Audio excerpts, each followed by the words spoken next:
Hi my loves, you see me whenever you're finding this video because you called this message in.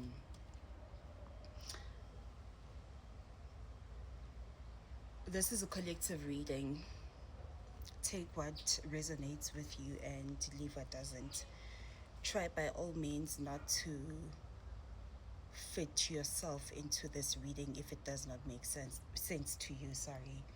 So I feel like the collective is feeling the need to cleanse.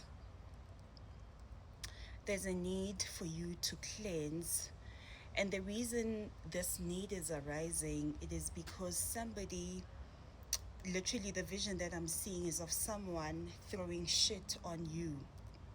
So this could be different for everyone because we live different lives. I'm hearing a crow somewhere.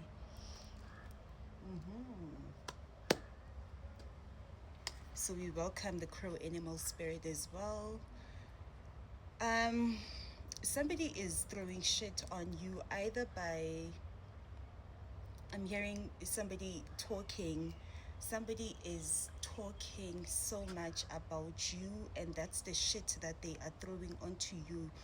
Their talk is projections. Their talks are very energetic. Their talks have the ability to cast spells.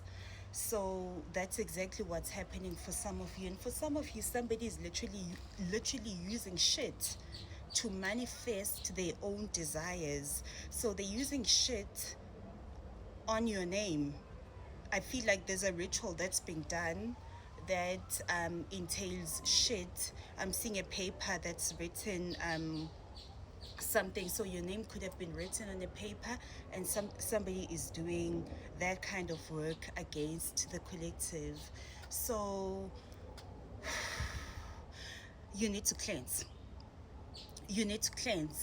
Perhaps breath work is also significant here. You need to do a lot of breath work to release this energy. I see that some of you will need to be outside as a way of releasing. Go outside, Ned, as a way of releasing this energy. I see some of you doing something like, all these jumps. It's a part of releasing this energy that is being projected onto you. So now, interestingly, Spirit says to me, you signed up for this. And I feel like I'm speaking to a collective of people who are being opened to the true reality of who they are.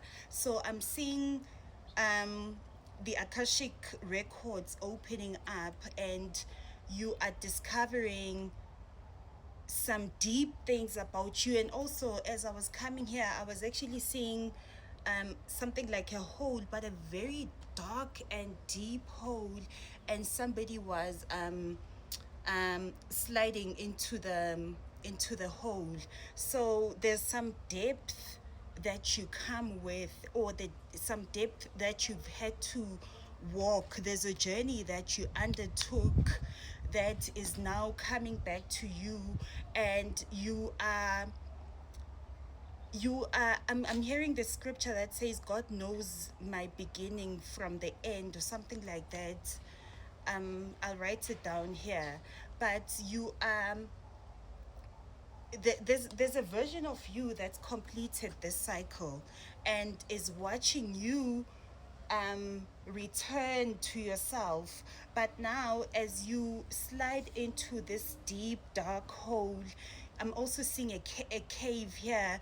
There's like a child standing at the entrance of a cave, and I see you holding the entrance, the walls of the cave like this, and then you see the inside the cave. It's dark, you don't know what's happening, but you hear voices in the cave, and they trigger some interest in you.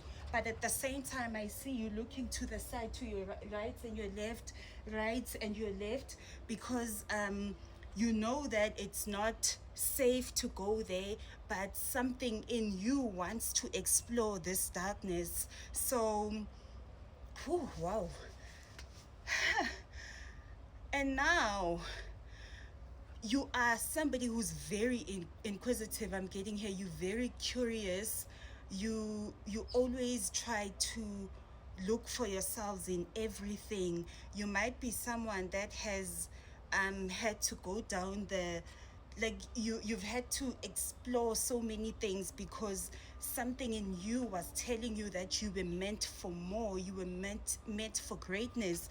So now this child is now checking if it's safe enough, now looking from one side to the next side, and now you're making a decision to go inside the cave.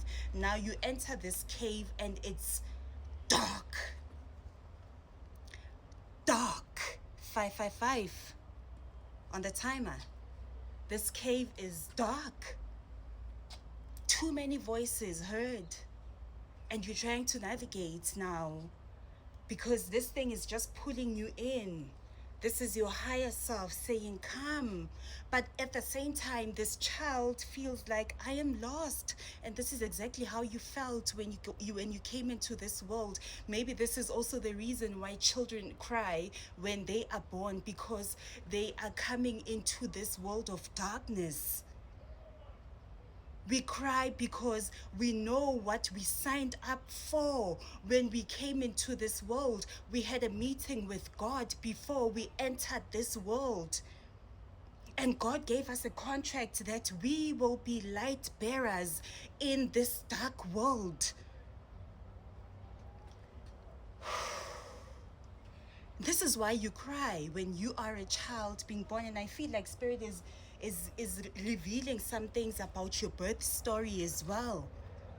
Some of you don't know what happened at birth, but you will know what was happening when you were being born.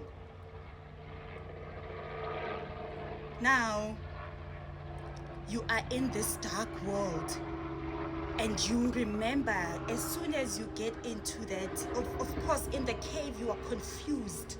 You are listening to this. There's a voice coming this side. You hear a voice of an owl. I don't know why I'm hearing owls. And then I'm hearing wolves as well. It's scary. It's scary. Togaza. It's scary. But that's your higher self pushing you or pulling you back to your true self. You hear the voice within, and now you are navigating this dark world that does not understand you, that does not understand the mission that you carry.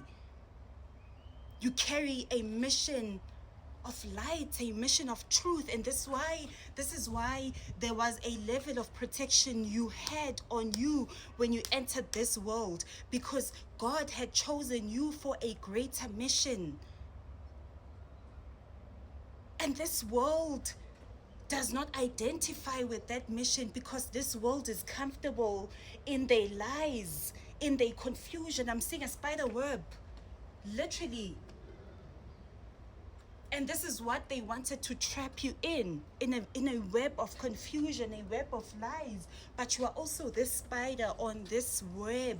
You are also the spider that creates your own path. You weave your own journey, your own reality, your own life, your own world. I'm doing a part 2 of this one because I'm out of time. Definitely there's a part 2 to this one. Stay tuned.